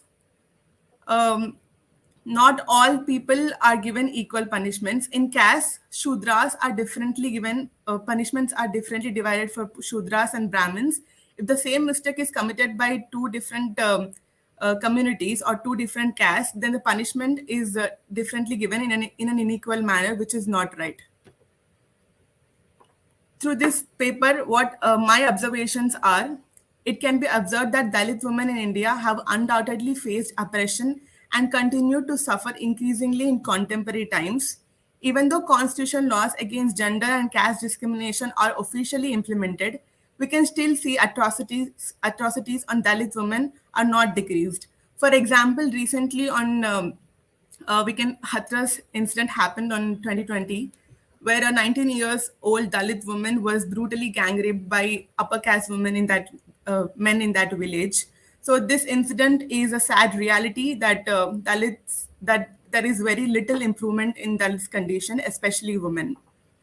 According to the National Crimes Bureau, every 15 minutes a crime is committed against Dalit women. Every day, Dalit women are raped. Every year, 56,000 children of lower caste communities in urban slums die of malnutrition, and close to 10,000 Dalits are killed due to caste-based violence every year. And I can go on and on by saying about many crimes and atrocities against Dalits, but this is just the official information. There is a lot happening behind the scenes. We have many laws. These are the laws which government has introduced against gender and caste discrimination. So according to me, what I personally think is You are we have. requested to kindly conclude now. Yes, sir. It's over. So we have the main problems for the Dalit women or any discrimination is illiteracy, poverty, and the orthodox women defaming religious texts. These also played a huge role in discrimination towards Dalit women. So illiteracy is something which is very essential in our society. Most of the population is not educated, so it has benefits like if a woman is educated, then she can become a bread earner of the family, and she can also contribute financially. She doesn't have to depend on male for the income or for the economic purposes or financial purposes. And also there will be a decrease in crime rates as the domestic violence will decrease, and women can become financially independent, and racial thinking and equal society can be created through this. The one more thing is poverty. We have in India we have 30% people who are below poverty line, and among that 70% are Dalit women. This shows their poor condition and depressed situation. So government should also try to uplift people from poverty and also provide them jobs, especially giving uh, special categories for women. And among 53 million unemployed jobs, a huge population is of women. So there should be a special recognition for women in different sectors of employment. The third thing is orthodox texts like Manusmriti, as we have earlier discussed, has to be abolished and banned officially from the government. And thank you for giving me opportunity. Finally, what can I say? What I can say from my end is lot of women are nurtured since the beginning, since they are born to be in a suppressed way and accept the domination from males. So people should speak about it as much as possible, and government should introduce schemes and bring awareness among the people that women have to fight for their rights, and they have to live in a society where there is equality. So we see a lot of women accepting the dominance. So this is not how it should be. And also we can see that there are many male feminists. It's a sad reality that we unfortunately have male feminists who speak for the female rights, and we have very less female feminists. So I think the awareness schemes which we do and also which government should do can bring a lot of awareness among the people, and bring a equal society soon. Thank you, sir. Thank you, Navya, for your great presentation. Our last presentation for our today's session is from Saika Praveenji. Maybe because of technical limitations, she is unable to connect.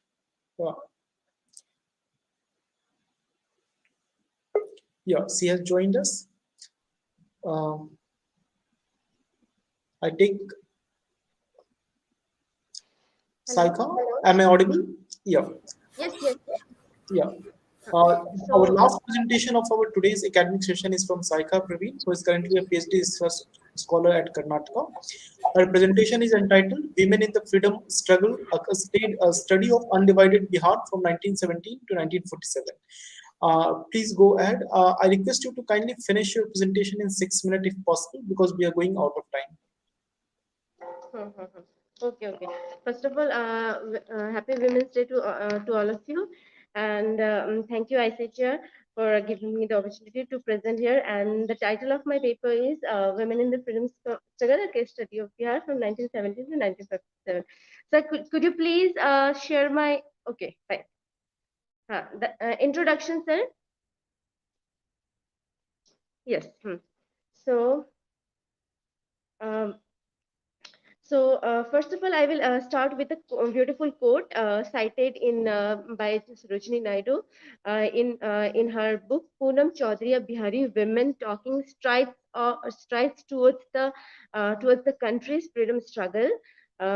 So she quoted beautifully that there was no power in the world that could set any limitation to the women achievement, and there was no Salic law which could hold uh, uh, ho- uh, which could hold good in the world. When women were determined that they would rise to their full height and stature to their capacity. This was the small quote by Sarojini Naidu during her visit in Bihar during 1927.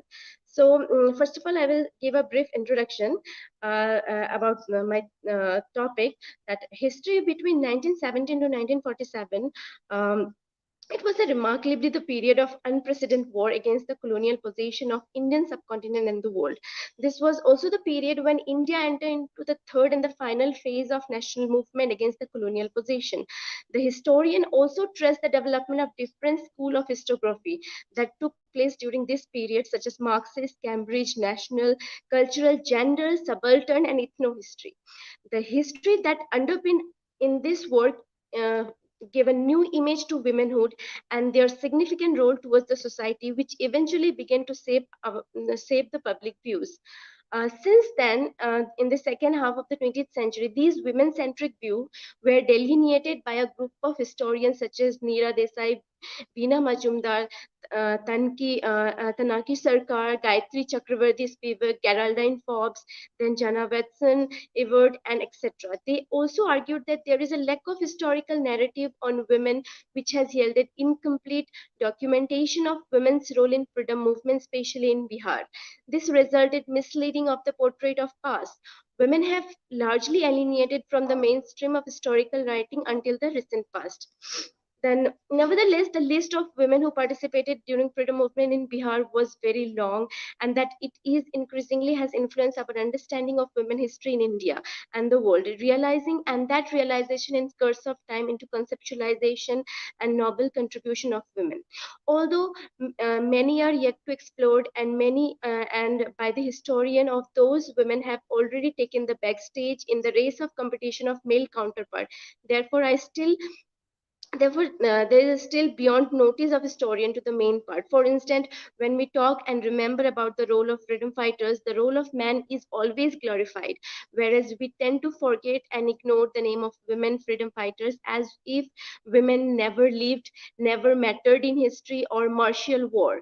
Similarly, we see in case of religious movement like Bhakti movement, we forgot some women bhaktas that emerged as individual with a mind of their own.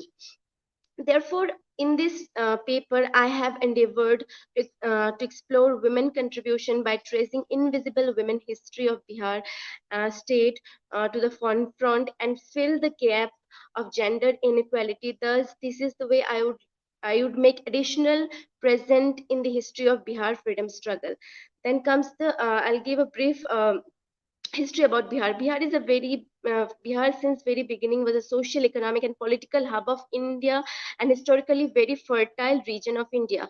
The first empire of Maurya had its political center at Patliputra, present-day Patna. It continues to grow with much problem in every period since ancient and modern time. After a long rule of Mughal, Bihar passed under the control of Nawab of Bengal, then under British sovereignty and intervention of the British and new economic political ideas which penetrated into India. Once the end of the East India Company, then the British missionaries, how they penetrated into Bihar province. Earlier, it was comprised of Bengal provinces. Furthermore, the imposition of British law and policies had brought a substantial change not only in social cultural outlook of the region but also affected the position of women because of gender neutrality of British law. At least in word, it provided equality to women in comparison to men in judicial dispersion. This created base for women in Bihar in later period to come out and participate in freedom movement, shoulder to shoulder their male counterpart. For example, in 17th July 1931, British missionaries Annie Besant, a social and theosophical society, she sent a message: keep the flag of freedom flying to your last breath. If you cannot win her by living, conquer her by death. She herself put the verse, the essence of life to grow courage to the women. Then uh, courage to the women. Then comes the emergence of Gandhi in Bihar. With the turn of the century, mainly the emergence of Gandhi as a national leader at Champaran in 1917 opened the new door for Bihari women to come out of their home and participate openly in freedom movement. He says, if non-violence is the law of our being, the future is with women. Inspired by Gandhi's unique methodology, having its desired result at Champaran, some liberal-minded women minded Bihari women initiated social reform movement such as Miss Pratibha Devi Narayan, wife of Jayaprakash Narayan of Saran district, Patna, along with other women, she fought for social cultural reform movement in Bihar, such as she fought for Parda system, untouchability, dowry system, and made effort for the spread of female education. She also devoted to uplift the downtrodden women and a kindle process for the political awakening among the women. A slow beginning had begun. Had been made to mobilize women from different part of Bihar. Miss Vidya Vasni Devi, Miss Nandikishore Devi Lal, Miss Milan Rani Prasad, then Kamal Rani Prasad, Miss Hassan Imam, along with other few ladies, fought against Parda system, untouchability, dowry system in Bihar. But the change was limited to very few class of women. Mass of the women in Bihar were still shackled by a strong patriarchal system. They remained out of the gender balance, no privilege, no opportunity, not allowed to go to school, not even come out of public, not even come out to public, restriction to participate in mass gathering, to join any kind of movement. Then come the women in the non-cooperation movement and Khilafat movement in Bihar. Like other state, Bihar too had played a significant role in the non-cooperation movement. Women joined national movement uh, by carrying the message of non-violence struggles, such as from door to door. And this was the time when very nice couplet was forwarded by uh, um, forwarded by anonymous author. This when women were asked to appeal for the boycott of foreign good and picketing liquor shop and popularize khadi, the spinning wheel of charkha, and the rich rural homes alike in Bihar. The real objective behind the use of spinning wheel is to spell the charkha. This pamphlet was put the charkha and serve your connection with the British beneath. If you wear khadar, you shall be killing two birds with a single arrow. Finally, you shall be saving the say firstly you shall be saving money, and secondly you shall achieve swaraj. The pamphlet inspired women to abandon foreign clothes, engage in spinning charkha for indigenous cloth, and hence develop the country's economy by self-made cloth. In 1921, Sarala Devi from she came to Hazaribagh and launched non-cooperation movement. During her presidential address in 16th conference of student of Hazaribagh on October 1921, she made fervent appeal to them to boycott the government schools, college, uh, um, You are and kindly conclude now. yes, I'll conclude in just a few seconds, sir. Okay, widespread agitation in Patna. It was Savitri Devi who played a significant role in making Gandhi's movement popular. Then in later in 1921, she also presided the meeting. Then women in civil disobedience movement. Hello. Okay, I'll go to the conclusion. Just a minute. I'll go to the conclusion. Uh, I'll go to the conclusion. Yes, this was the conclusion. Okay. Hello. Am I audible? Hello. Please carry on. Hello. Yes, yes. Yeah, Okay. you're Thus in nutshell, I conclude that there is a long list of Bihari women who take active part in the national movement, but their invisible history are yet to be explored and penned down. As we observe that women develop was very slow due to its legacy of social customs which women carry for centuries. However, we see during the first half of 19th and 20th century, along with other state of women, the axiology of women of Bihar also showed the element of progress.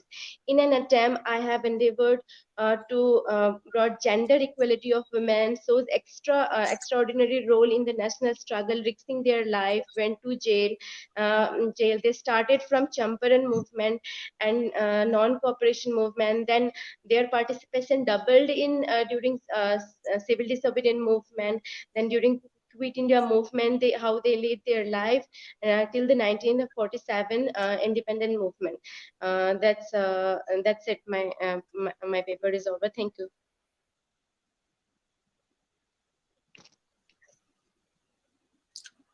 Thank you, Saikazi. Now we are moving towards the end of the session. I may now request Dr. Naresh Vatsa to present the conclusion remarks. I also request all other participants to kindly turn on your camera if you are still here.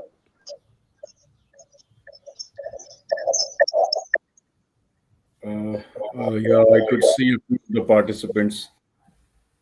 Uh, Having heard such wonderful papers and so nicely researched, some of them really presented certain informations which are not exactly the currency today in the academia.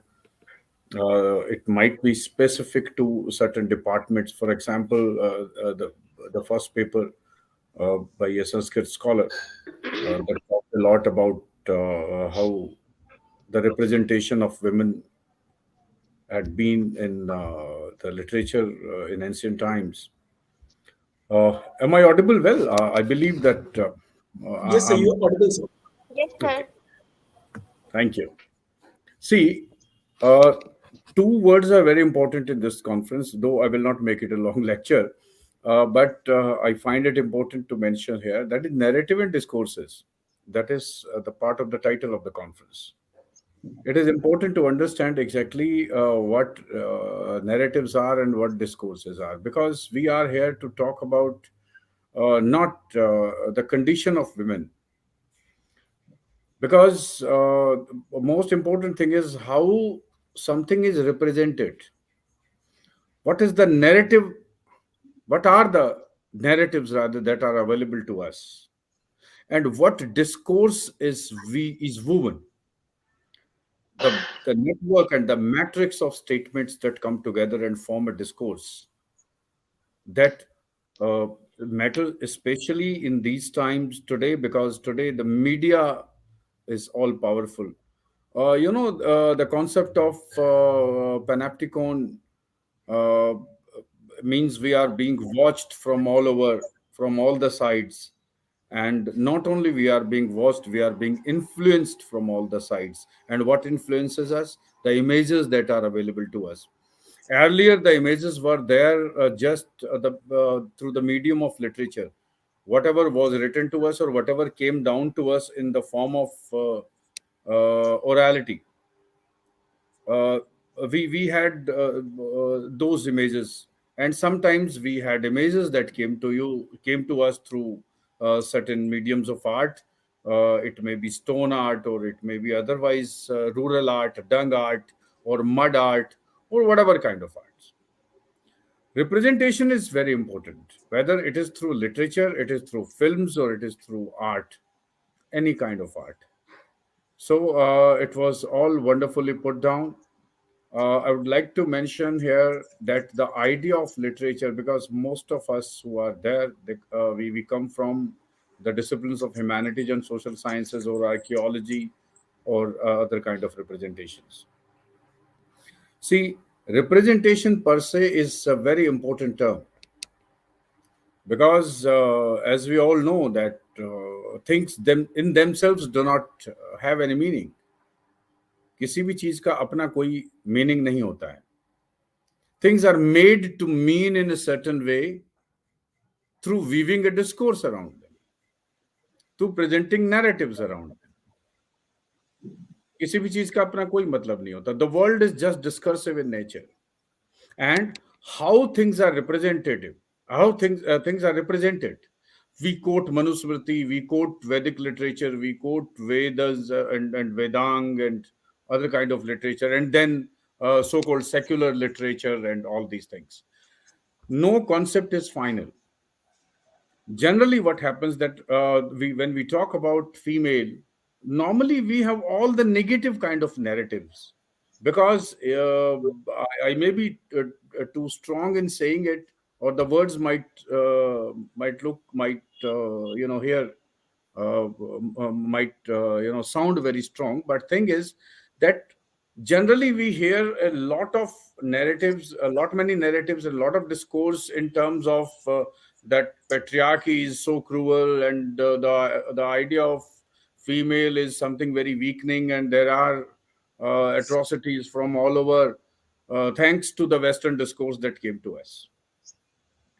Because always there are certain areas, certain aspects which get currency, and it pays to talk about them.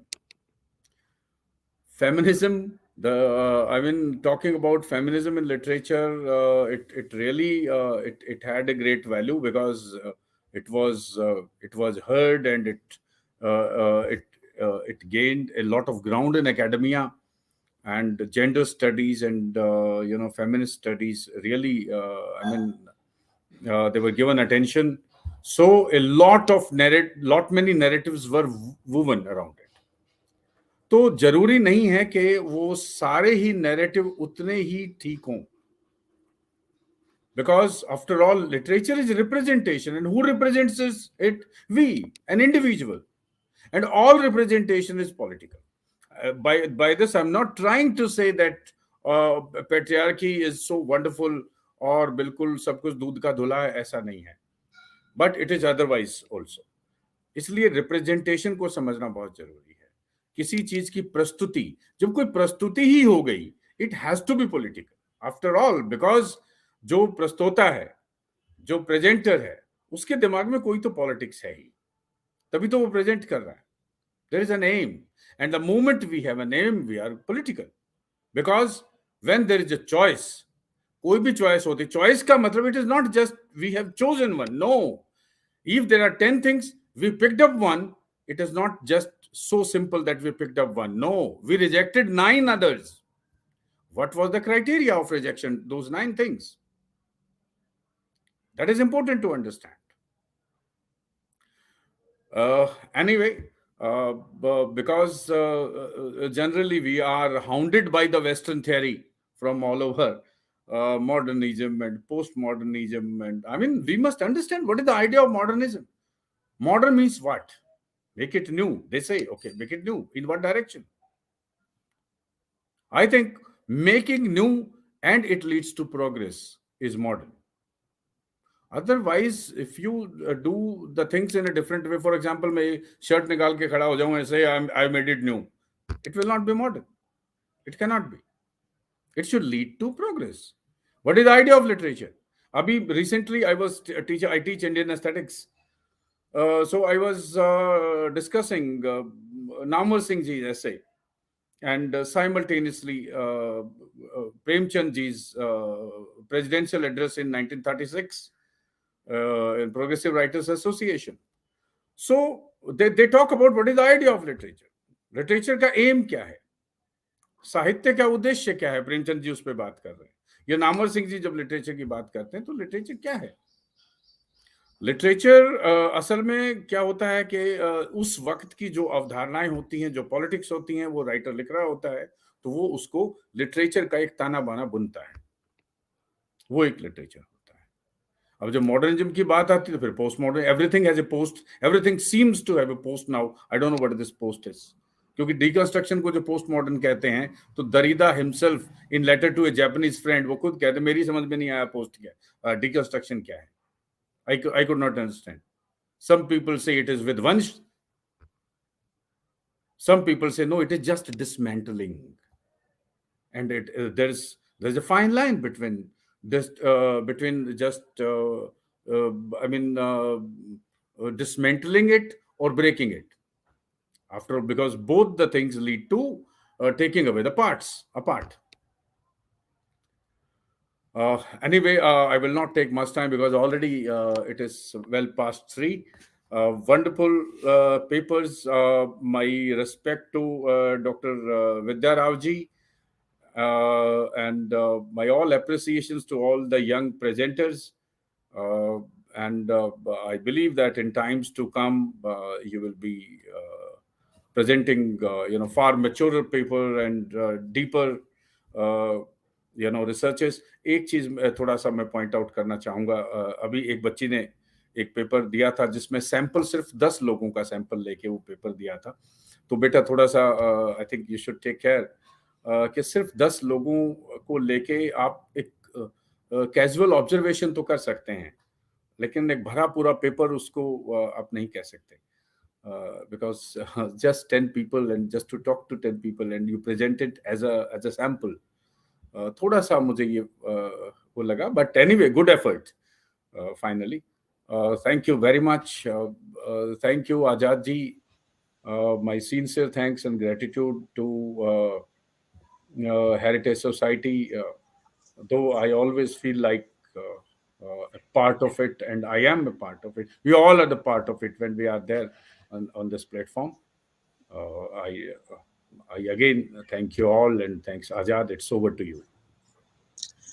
Thank you so much, sir, for your kind remarks. At the end of this session, academic session 1 of the International Conference on Women's Identity, Narratives and Discourses, I take this opportunity to present vote of thanks. It is indeed my pleasure and honor to thank all of the participants first. I express my heartfelt gratitude to Dr. Naresh Vats sir for chairing this session and accepting our sincere invitation to chair today's academic session 1. I'm also thankful to all the presenters for their wonderful presentations. Congratulations to everyone. I'm thankful to all the audience who are viewing us and the participants who are watching us on YouTube and Facebook channel. I'm also thankful to all the organizers, Heritage Society and Gulab by Yadav Smriti Shiksha Mahavidyalaya in Khargone, Madhya Pradesh. I'm thankful to Sanant, the publication world, who will be publishing the proceedings of this international conference very soon. Once again, thanks to everyone. Our second academic session is live. I request participants, they can watch the session live on YouTube channel or Facebook page of Heritage Society. Thank you once again to all. I now seek permission from Naresh Vats sir. If you allow, sir, then we can officially end this session. Thank you very much. The session stands ended. Thank you.